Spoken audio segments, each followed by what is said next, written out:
नमस्कार, स्वागत है आपका बवाल न्यूज में। मैं हूं सत्य सरन मिश्रा।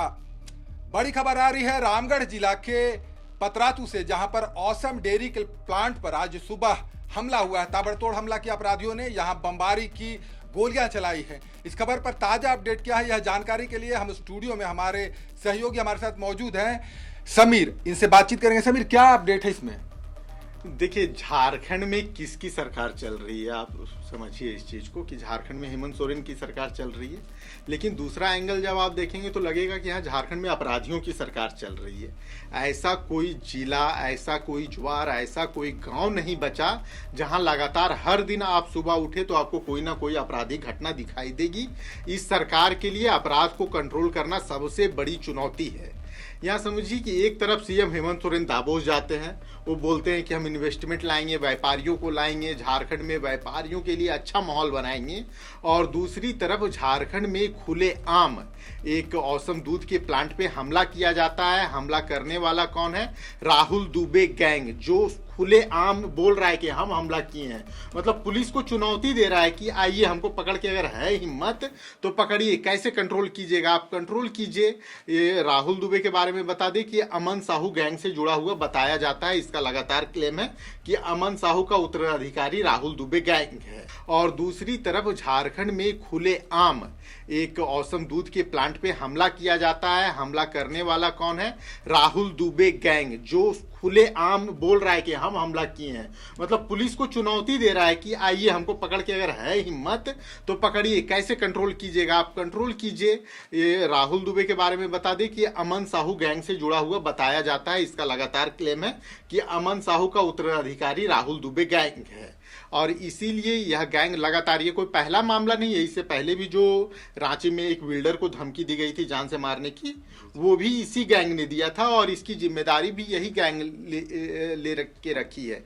इसका आतंक 2023 के आसपास से चालू हो जाता है, जब बोकारो से ये शुरू करता है। बोकारो के आसपास की जो एरिया है वहां धमकी, फिरौती, रंगदारी का ये खेल शुरू करता है।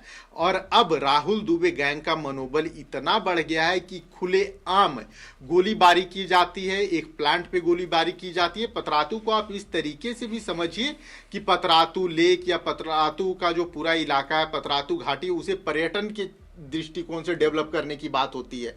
हमारे पास क्या है, जब रांची में पर्यटन की बात होती है तो सब बड़े गर्व से कहते हैं हमारे पास पतरातू है। और वहीं पतरातू आए दिन गोलीबारी का शिकार होता है। तो आप कैसे बिजनेस लाएंगे, कैसे पर्यटन को बढ़ावा देंगे, कैसे लोगों को सुरक्षित महसूस करवाएंगे?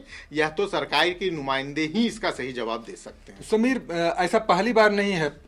पतरातू में पिछले कई सालों से लगातार हमले हो रहे हैं। अलग अलग जो गैंग है वो इसकी जिम्मेदारी ले रहे हैं।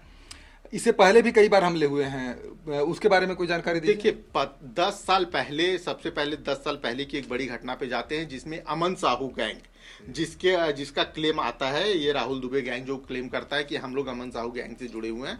तो अमन साहू गैंग पतरातू प्लांट पे एक बड़ी गोलीबारी करता है, बड़ी हिंसक घटना को अंजाम देता है।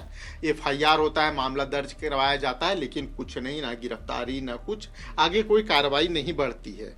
उसके बाद राहुल सिंह और राहुल दुबे, ये दो अलग अलग पार्ट है और दोनों अपने आप को अमन साहू गैंग से जुड़ा हुआ बताते हैं।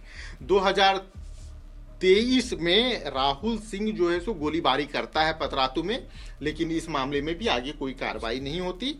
अब 2025 में आ जाते हैं, जो राहुल दुबे गैंग आज जिस प्लांट में ये गोलीबारी हुई है यहीं पे गोलीबारी करता है और अरगोड़ा थाना में बाकायदा एफआईआर दर्ज होती है राहुल दुबे गैंग के खिलाफ, लेकिन कोई गिरफ्तारी नहीं, कोई कार्रवाई नहीं, कोई एनकाउंटर नहीं। और अब 2026 आप देख लीजिए, राहुल दुबे गैंग सरेआम धमकी देता है, सरेआम गोलीबारी करता है।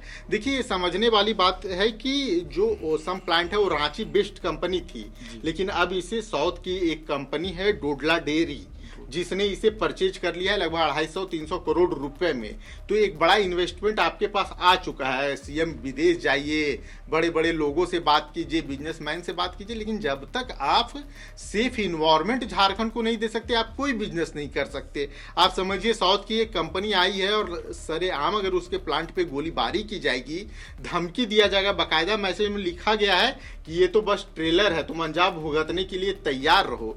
तो अगर अपराधियों का मनोबल झारखंड में इतना बढ़ा हुआ है तो मुख्यमंत्री जी माफ कीजिएगा, आप कितनी भी कोशिश कर लीजिए, आप झारखंड को व्यापारिक दृष्टिकोण से डेवलप नहीं कर पाइएगा। फिर यहाँ वही कोयला तस्करी, वही बालू तस्करी, वही गिट्टी तस्करी, वही पत्थर तस्करी होगा। इसी में खुश रहिए।